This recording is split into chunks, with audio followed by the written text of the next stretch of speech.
भारतीय सेना और फ्रांसीसी सेना के बीच प्रथम संयुक्त सैन्य अभ्यास फ्रेंजेक्स 23 का आयोजन किस शहर में किया गया है? तो तिरुवनंतपुरम में। हाल ही में किस देश ने बाघों, शेरों और चीतों सहित 7 प्रमुख बड़ी बिल्लियों की रक्षा के लिए इंटरनेशनल बिग कैट एलायंस शुरू करने का प्रस्ताव दिया है? तो इसका आंसर हो जाएगा भारत। डी का आंसर। नेक्स्ट है कि हाल ही में किस राज्य सरकार ने मुख्यमंत्री लाडली बहना योजना शुरू की है? तो इसका आंसर हो जाएगा मध्य प्रदेश। नेक्स्ट है कि 2030 तक 30% अंतर्राष्ट्रीय जल की रक्षा के लिए करने के उद्देश्य से मार्च 2023 में किस शहर में संयुक्त राष्ट्र उच्च समुद्र संधि हुई? तो इसका आंसर हो जाएगा न्यूयॉर्क। नेक्स्ट है कि हाल ही में हुए नियुक्तियों में कौन सम्मिलित है?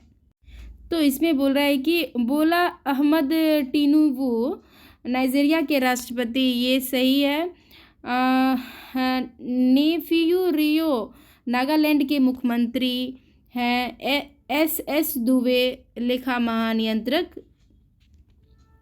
यानी कि इसका आंसर डी, इनमें से सभी सही है।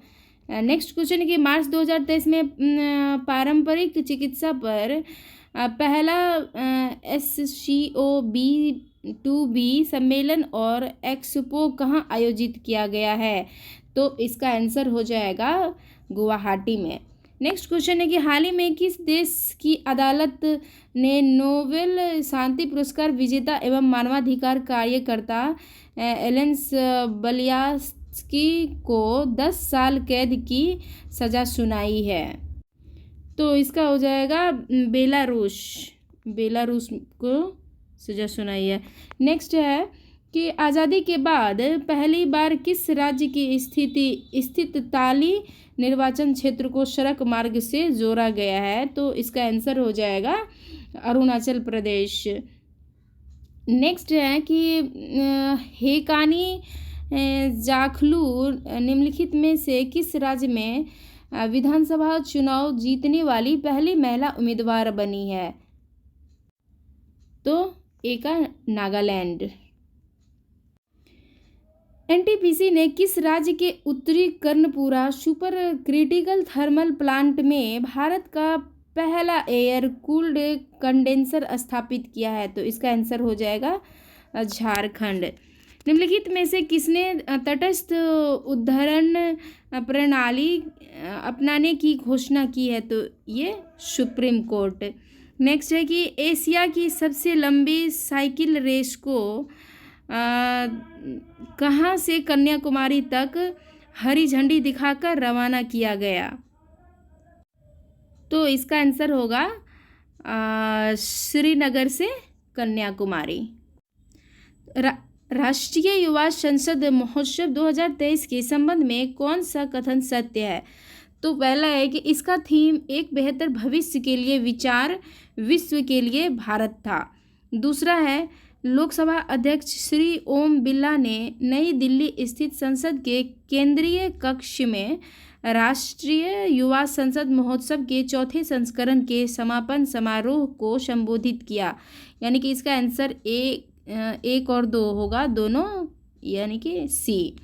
नेक्स्ट क्वेश्चन है कि भारत ने 27 फरवरी 2023 को डैश में बिम्स्टेक ऊर्जा केंद्र BEC के गवर्निंग बोर्ड की पहली बैठक की मेज़बानी की है? तो इसका हो जाएगा बेंगलुरु। नेक्स्ट है कि भारत की राष्ट्रपति श्रीमती द्रौपदी मुर्मू ने 7वें अंतर्राष्ट्रीय धर्म सम्मेलन की उद्घाटन कहाँ किया है?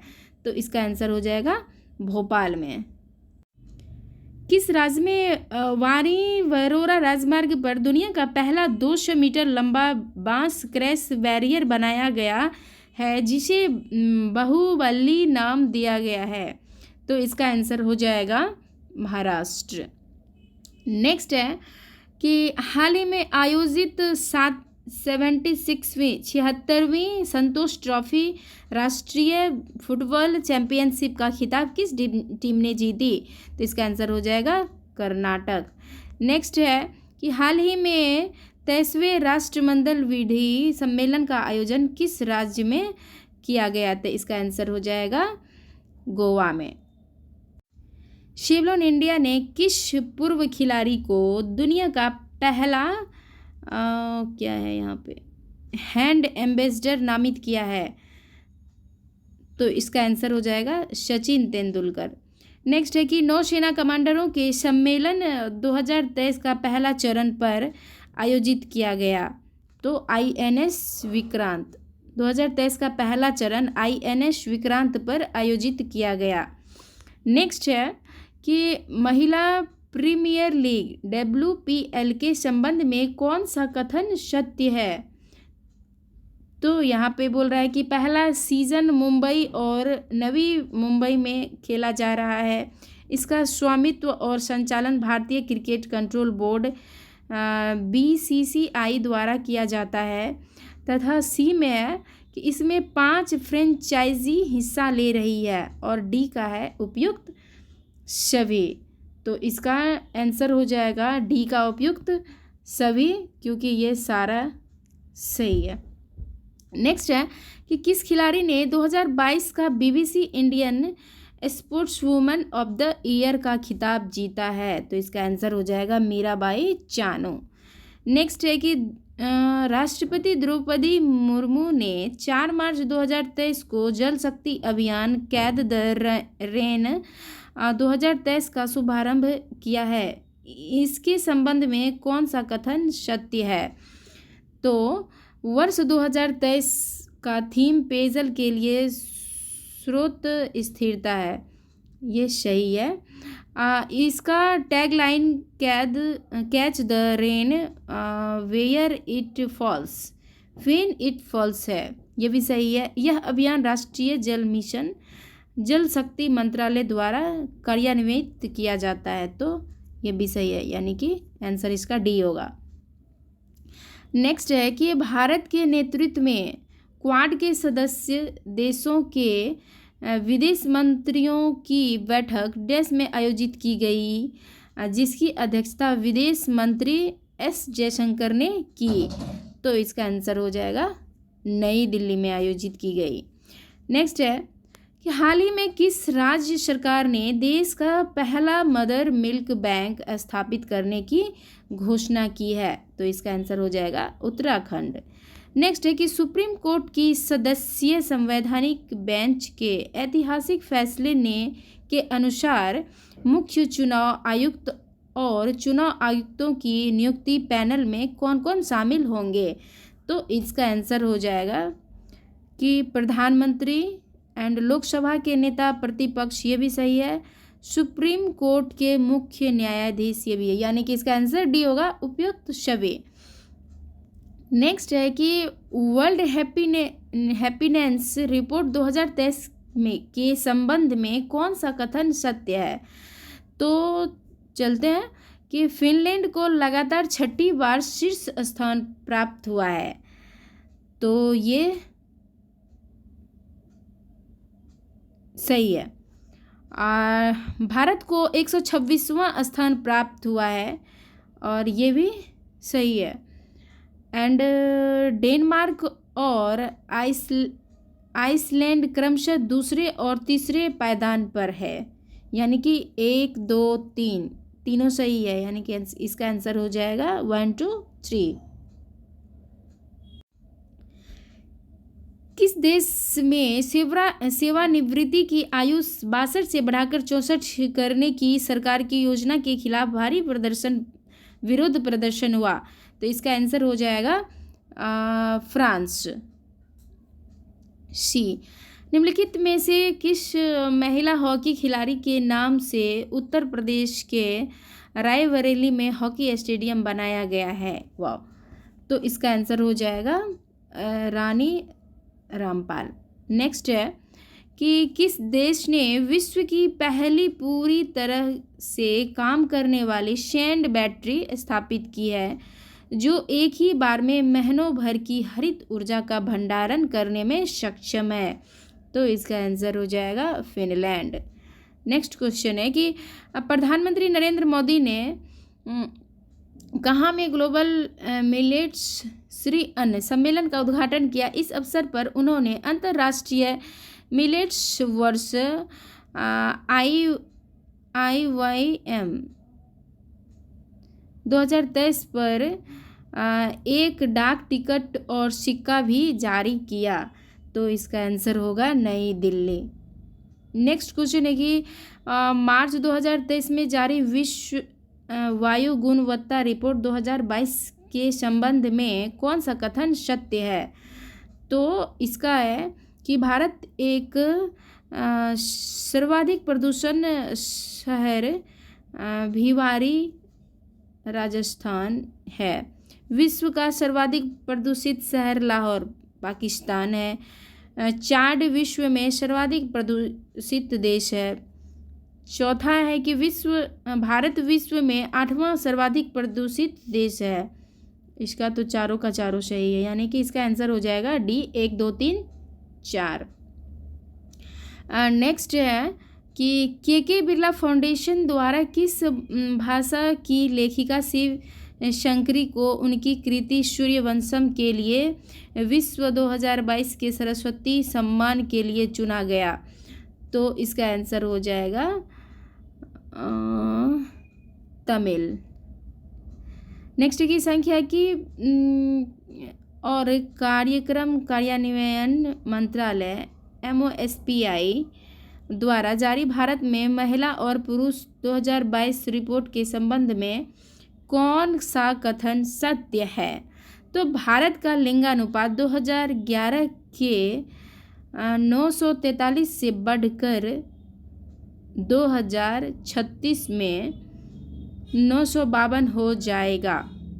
जन्म के समय लिंगानुपात 2017-19 में 904 से बढ़कर 2018-19 में 907 हो गया है।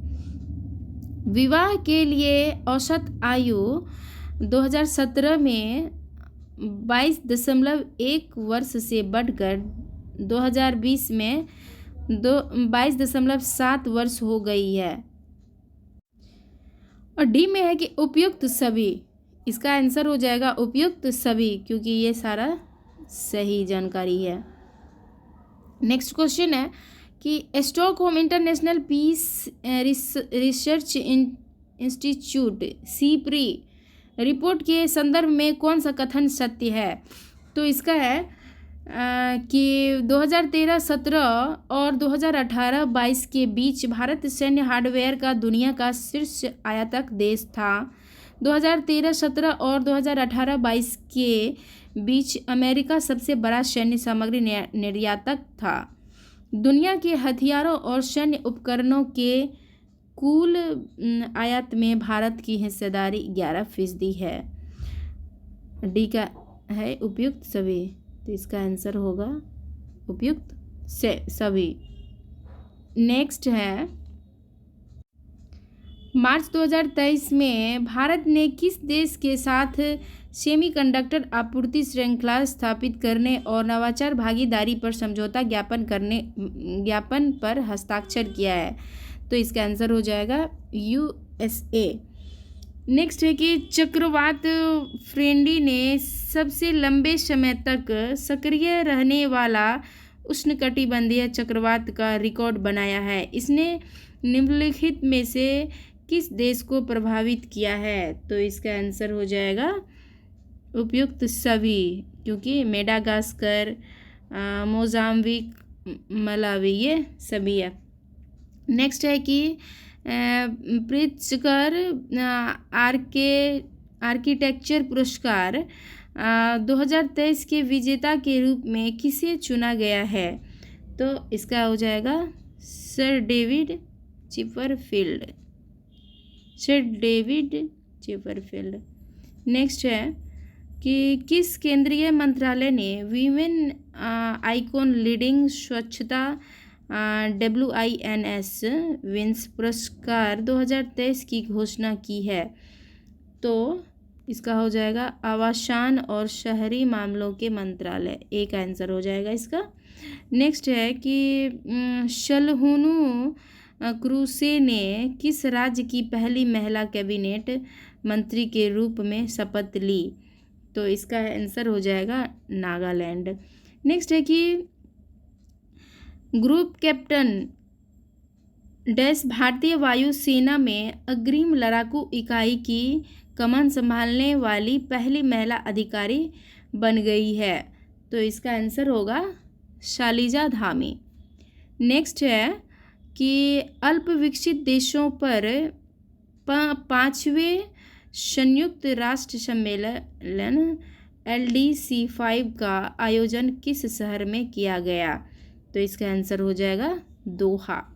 नेक्स्ट है कि शाजी बौद्ध विरासत पर शंघाई सहयोग संगठन SCO के पहले अंतर्राष्ट्रीय सम्मेलन की मेज़बानी किस शहर ने की? तो इसका हो जाएगा नई दिल्ली। 32वां व्यास सम्मान 2022 से संबंधित निम्नलिखित कथनों पर विचार कीजिए। हिंदी लेखक डॉक्टर ज्ञान चतुर्वेदी के उपन्यास पागलखाना को 32वें व्यास सम्मान 2022 के लिए चुना गया है। ये सही है। नेक्स्ट है, यह पुरस्कार के बिरला फाउंडेशन द्वारा दिया जाता है। ये भी सही है। इसका आंसर हो जाएगा C, 1 और 2 दोनों। हाल ही में मार्च 2023 में किस देश के मेरापी ज्वालामुखी में विस्फोट की घटना हुई? तो इसका आंसर हो जाएगा इंडोनेशिया। कृषि एवं किसान कल्याण मंत्रालय ने किस शहर में कमलम फल या ड्रैगन फ्रूट के लिए उत्कृष्टता केंद्र COE स्थापित करने की मंजूरी दी? तो इसका आंसर हो जाएगा बेंगलुरु। नेक्स्ट है कि किस देश ने खेलो इंडिया 10 का दम टूर्नामेंट 2023 की मेज़बानी की है? तो इसका आंसर हो जाएगा नई दिल्ली। नेक्स्ट है, ग्रीन हाउस गैसों की मानकीकृत और वास्तविक समय के ट्रैकिंग प्रदान करने के उद्देश्य से किस संस्था ने नया global green house gas monitoring infrastructure GGGMI launch किया है? तो इसका आंसर हो जाएगा WMO।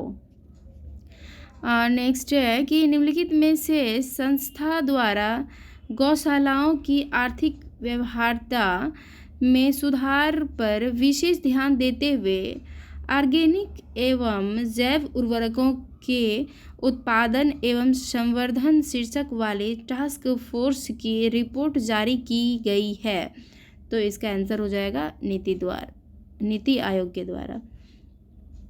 50 लास्ट क्वेश्चन है कि किस देश में 25 वर्षों में पहली बार महिलाओं के लिए सैन्य सेवा शुरू की है? तो इसका आंसर हो जाएगा कोलंबिया।